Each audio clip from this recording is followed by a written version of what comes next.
A good day to you all. In this lesson, I will show you the structure of the English language exam, right?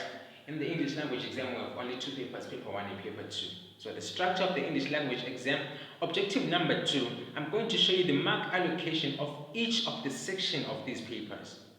The last thing that we're going to do, I'm going to give you a tip that is going to help you to get the best possible marks across all your sections. Alright, so let's get to it. Alright, so these are the papers that we have in the English language. We have paper 1 right here, and then we have paper 2 right here. Alright, so let's get to paper 1 first. Right, on your paper 1, we have got two sections in paper 1, section A and section B. On section A, we have 3 compositions. We are given 8 topics to choose from, right? From these 8 topics, you have to choose one topic that you're going to write about. Descriptive, narrative writing, factual writing. There's so many types of compositions that you can write about. So you choose one out of these 8 topics. Each one is marked out of 30 marks. Right, then let's go to section B. This is guided writing. Sometimes you are requested to write a business letter. Sometimes you are required to write a friendly letter. It's 5 things. Sometimes it's a report, article, or speech. Right, so it's 1, 2, 3, 4, 5. Like, so you've got 5 things, and each one of them is marked out of 20. You only write 1, you're given 1. It's guided writing. So section A, out of 30 marks, section B, out of 20 marks, then you get to 50 marks. That is paper 1. We are done with paper 1. Then we go to paper 2. Right, on paper 2, we have the comprehension passage in the first section. That is section A, comprehension passage, which is marked out of 20 marks. Right, the questions. Then we have a summary question. The summary question is also marked out of 20 marks. Right, just like that. It's a subsection of section A. Then we have section B, where we have language structures, which are marked out of 10 marks. Right. We used to have registers, but now with the new curriculum we have changed. We no longer have registers. We have language structures. In the next series of our videos, we are going to discuss the language structures that you should expect in your exam, because we no longer have registers now. Okay, so let's get back to the board and I'll show you the rest of it. Right. So again, paper 2 is also marked out of 50 marks. Alright, so this was the second objective of this lesson. I said I was going to show you the mark allocation on each of the exam sections. Right, this is the last thing that we have to do still on the board in the, on this material. Alright, so the tip that I want to share with you is that you should have a target. Always have a target for each of your sections in your exam. Right? How do you make a target? You tell yourself that in this composition, I'm going to get 26 marks. Alright? In this guided writing, I'm going to score 16 marks. Right? That will give you a 26 and a 16. The total mark is 42.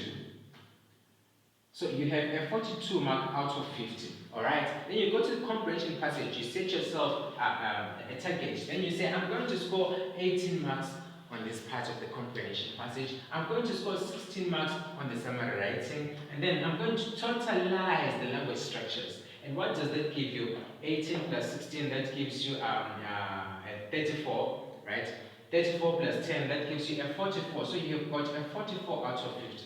So out of 100, what do you have now? We've got 42 from section paper 1 and 44 from paper 2.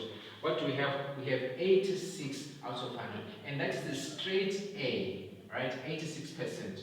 That is a straight A for you, and that is how you make your target. So find yourself. If you see that you have a strength in composition writing, then work on your other weaker areas so that you complement yourself.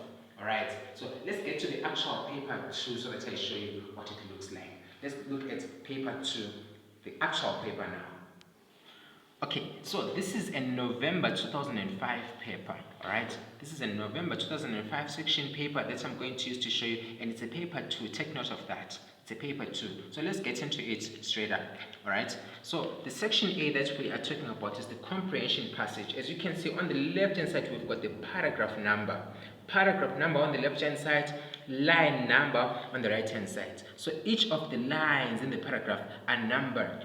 Line 5, 10, 15, 20, okay, right up to the end. So this is our comprehension passage. And then we have the questions in the comprehension passage. The questions are clarified. If it comes from paragraph 1, the question has got its answer in paragraph 1. If the question comes from paragraph 2, the answer is on paragraph 2, like that, and it's marked out of 20. Some of the questions have a specific line. For instance, these questions that you can see, they have a line there that is specified. Alright, that is section A. Subsection A, we have got a summary. What do we have in the summary? We have material. They give you sections where you're going to pick from paragraph 7 to paragraph 10. We will look into it in our following series of videos. And last but not least, we have section B of paper 2, which is marked out of 10 marks. We used to have registers, but we don't have registers. Look out for the following videos. In the link description below, under this video, you will find our series of the future coming lessons on how to answer these section B questions, the language structures. Thank you for following this lesson today. Our lessons are sponsored by the LLEAT Foundation Online Forex Traders. It's a group of online forex traders that are sponsoring this activity that we do here. So we are grateful to you. You can look into the link below and find the LLEAT Foundation email, communicate with us, tell us how we can help you, and also share with us whatever source of help or support that you have for the LLEAT Foundation. Thank you very much.